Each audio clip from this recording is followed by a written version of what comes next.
CBS Radio brings you The Couple Next Door, written by Peg Lynch and starring Peg Lynch and Ethel Bunce.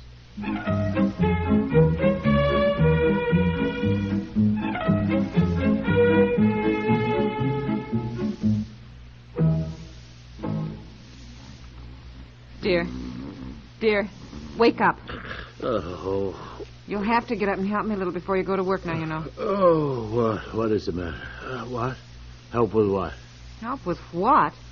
Really, since we haven't done anything this week but fuss with the fair the children are having today, it seems to me that you might just as... Oh, wake up! Oh, don't do that. What is the matter? You have to get up. There are a million things to do before 100 people arrive for the children's fair this noon. And I just can't do everything. In fact, you said you wanted to get up early so you could get the grill set up with the charcoal ready to be lit when you get home this noon. You were going to get ice to put in the wash tubs to keep the orange pop and the soft drinks cold. Oh, yes. Oh, golly. I must say, if I had any idea when Betsy said she and her club members wanted to put on a fair that it was going to be this much work, I'd have certainly said no. I've done nothing all week but try to get tables and chairs and order food and buy crepe paper streamers and hound the children into making posters and blowing up balloons and decorating. Yes, I know. Well, you don't know, really. No, you know, children want to put on a fair, but they really haven't been the least bit interested in the work involved, you know? I know, darling, you're absolutely right. You've had most of it. That's true. But everybody will have fun. Oh, no. I told you last night the paper said rain, but you just said it can't rain, and that was that. Oh, look at the sky. Well, you can't tell much. I mean, it's too early. You think it'll clear up? Oh, golly, don't ask me. Look, don't glare at me either, honey. I got no control over the weather. It's not my fault. We can't have 100 people arriving for an outdoor fair. If there's a sudden downpour, everybody will pile into the house with wet feet. Our rugs will be ruined. And anyhow, everything is arranged for outdoors. I mean, it wouldn't be any fun if everybody don't get hysterical. Let's have breakfast, and by that time it may have cleared up. You know the old saying, honey, rain before 7, sunshine by 11.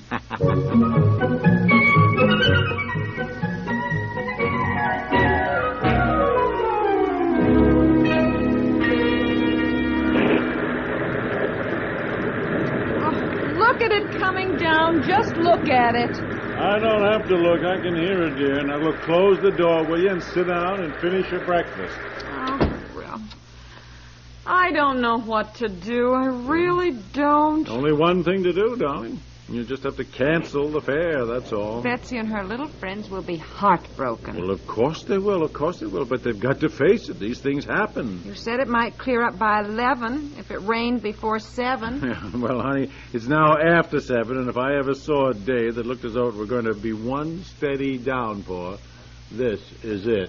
Oh, well, I don't know what to do. Hate to cancel the fair and then have it turn out to be the nicest day of the summer, you know. Well, I wouldn't worry about that. I doubt very much that that's going to happen. If I do cancel it, I have to get on the phone now because Betsy's club members were arriving at 8 to hang the crepe paper streamers around the yard and blow up balloons and hang them on the trees and things, you know. Nail up their posters. Your coffee's getting cold. Children have counted so on this. They're going to be so disappointed. It's just going to be there. One of the other mothers is wondering, what about it, too? Don't reach, will you? I'll hand it to you. Don't knock over that glass of milk. Hello? Hi, Esther. I know. What do you think? Yeah. I know. Well, the point is, even if it stops raining, everything has been planned for outdoors, and if there is a sudden downpour...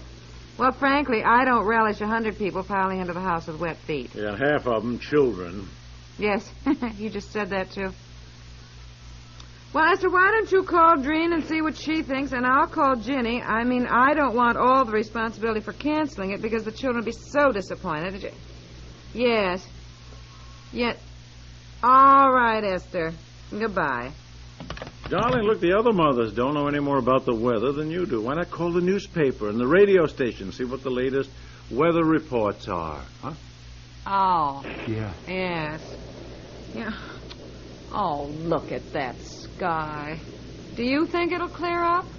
Darling, instead of asking everybody, including me, call and get the latest weather reports.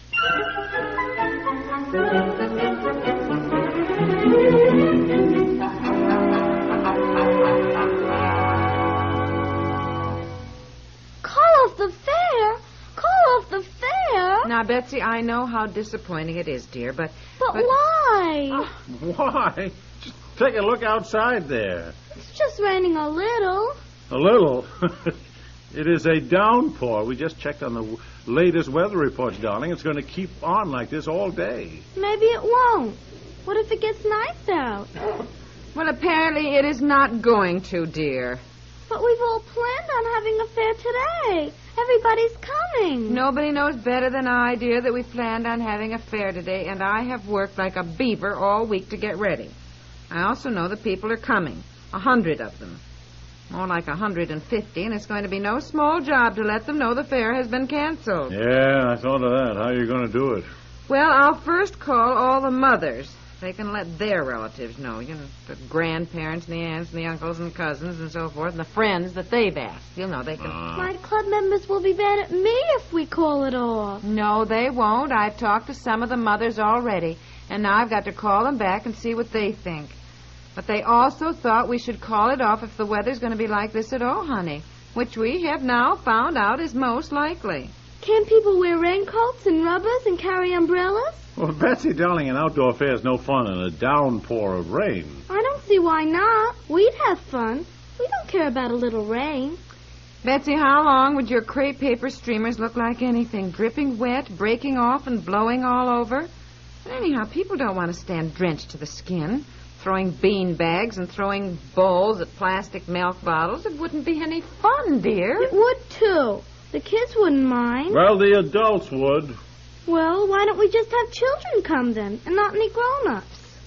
Well, how, Don? Who's going to bring them? I mean, who's going to cook the hot dogs? Who's going to do all the things that have to be done? Never mind all that, dear. We have to call it off, and that's that. And I suppose I'll spend the whole morning on the phone. When are we going to have it then? Well, that's a good question. You'll have to tell them that. Tomorrow? No, dear, we can't have it tomorrow. That's why we planned it for today. Well, tomorrow's the golf tournament and the tennis tournament. All the fathers of your club members will be busy. We need the other fathers to help with traffic and parking cars and cooking hot dogs and hamburgers. That's why we were having the fair today, Betsy, remember? Because it's Founder's Day and the stores close at noon so Daddy could be home to get things going. When are we going to have the fair then?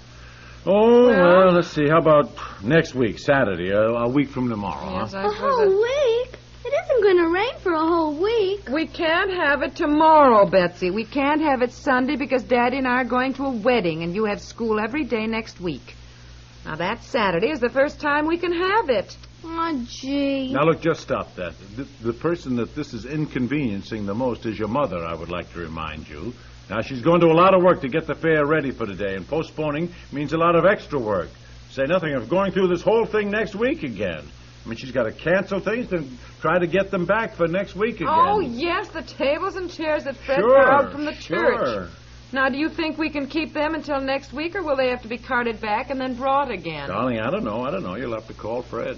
Well, can't you call Fred? I just can't do everything. And the other fathers who were bringing things, like George, who was bringing his outdoor grill, and Jack was bringing 2 more sawhorses, and find out from Jim Cunningham if we can keep the sawhorses and planks that we have for another week. And we'll just leave the game booth set up in that cage. You see, they won't be hurt by... I'm sorry. I just cannot spend the morning on the phone. I got to get to the office. Oh. Anyhow, speaking of horses, what about that pony somebody was bringing for the pony rides? Oh, yes. Barbara Brennan was bringing her pony. Barbara She'll have Brennan. to be called. Yeah. Oh, and my ham and the turkey. Ham and turkey? Yes. I thought the kids were just selling hot dogs and hamburgers. Yes, but since we asked some of our friends who don't have children, but we thought might have fun coming to the fair, I baked a ham and a turkey yesterday in case people stayed on and we could have sort of a buffet. Make their own sandwiches, you know, just very casual. Now I have a 16-pound ham and a 28-pound turkey on my hands. Well, put them in the freezer. Oh, put put them in the freezer. The turkey was frozen when I got it, dear. I don't think I can refreeze it. Well, didn't you roast it? Yes, of course. Well, I think if you've cooked it, it's all right to freeze it again. Is it? I think so. Well, ham isn't good frozen. I'm sure that dries out. I don't think smoked things are ever as good if you put them in. I think you can freeze ham. Can't you? Well, I don't know. We'll call somebody and find out, for heaven's sakes. I can't help you anymore. I have got to get to work. Look, goodbye. I got to go. I'll see you both this noon. Yes, all right. Goodbye. Look, don't worry, Betsy, honey. We'll put on a nice fair next week. Yes, don't worry, dear. Goodbye, dear. Goodbye. Now you eat some breakfast while Mommy gets on the phone and starts calling. Honestly, I don't even know where to begin. Bring me the phone book, Betsy, and after breakfast you get some poster board and we'll paint on it. Fair postponed until next week Saturday, and we'll nail it on a tree out by the main road, just in case some people aren't called and show up. Oh, really? I don't care what the weatherman says. I'll bet it's going to clear up. You wait and see.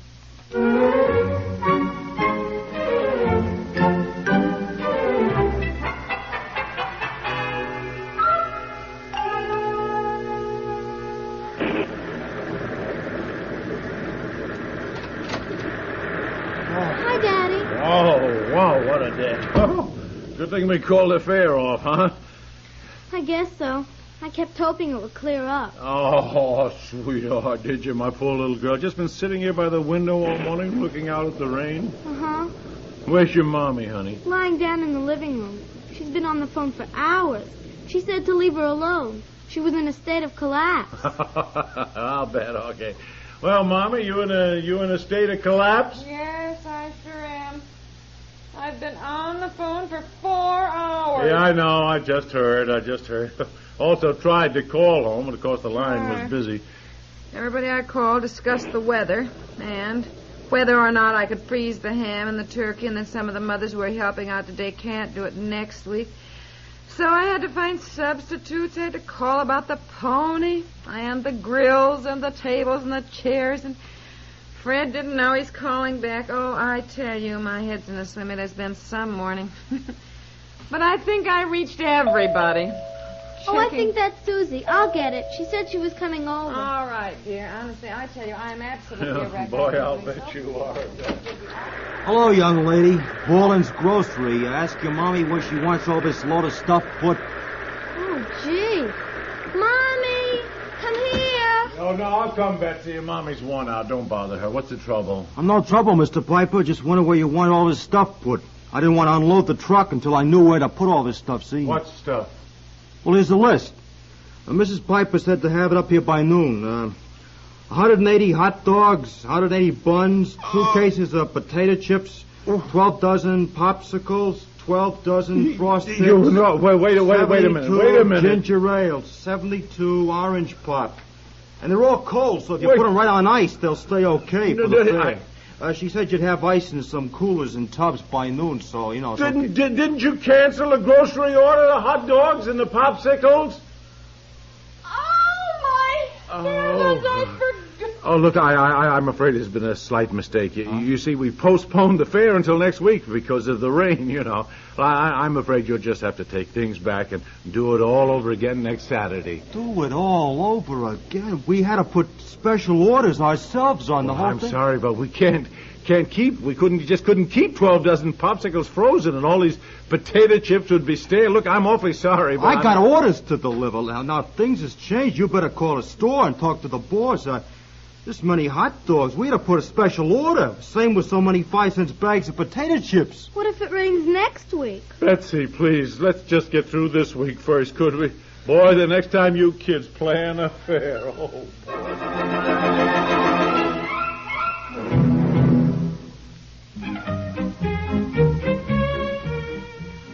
The Couple Next Door stars Peg Lynch and Ethel and Bunce.